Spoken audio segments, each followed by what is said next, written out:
अगर आप चाहते हैं दिल म्यूजिक मोतिहारी का ऑडियो वीडियो सबसे पहले आप तक पहुंचे तो मेरे चैनल को सब्सक्राइब करें और बेल आइकन को दबाना ना भूलें।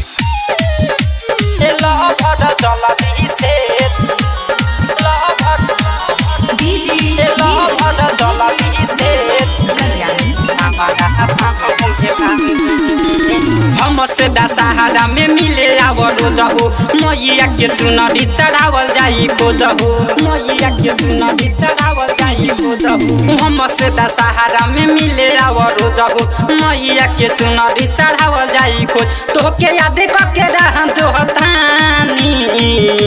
ए लभद जल्दी से ए सोहना जल्दी से ए लभद जल्दी से तू आजा मोतिहारी में हम बानी ए लभद जल्दी से तू आजा छावड़ा दानों में बानी ए लभद जल्दी से लभद जल्दी से ए लभद जल्दी से जल्दी से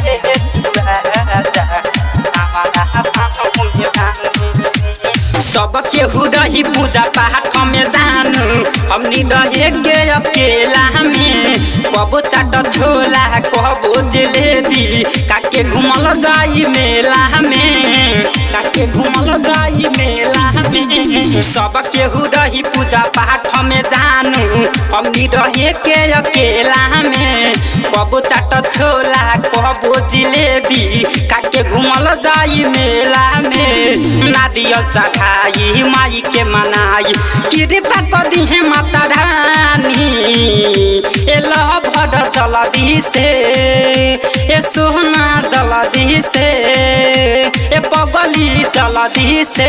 तू आजा दस कौल में हम बानी ए लभद जल्दी से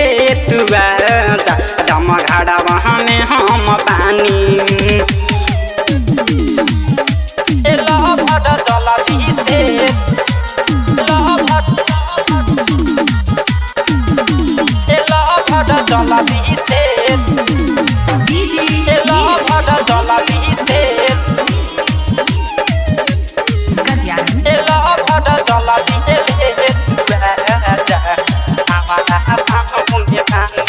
सहनी साजना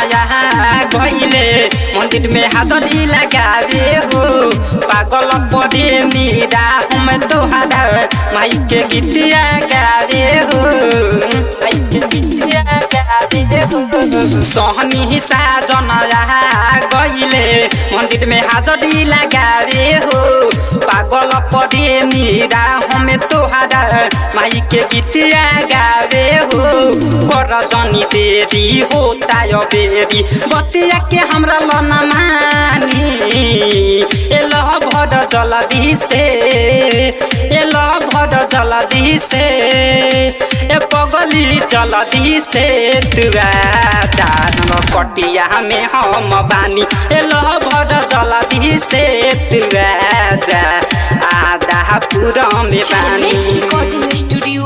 मोटर चौक छावड़ा दाना।